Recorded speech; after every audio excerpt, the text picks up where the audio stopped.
நெத்திலி மீன், அன்சோய் ஃபிஷ்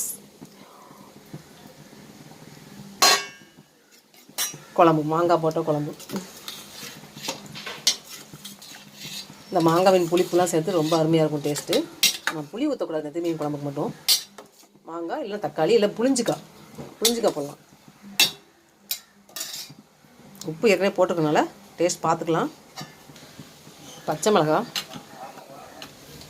கருவேப்பிலை,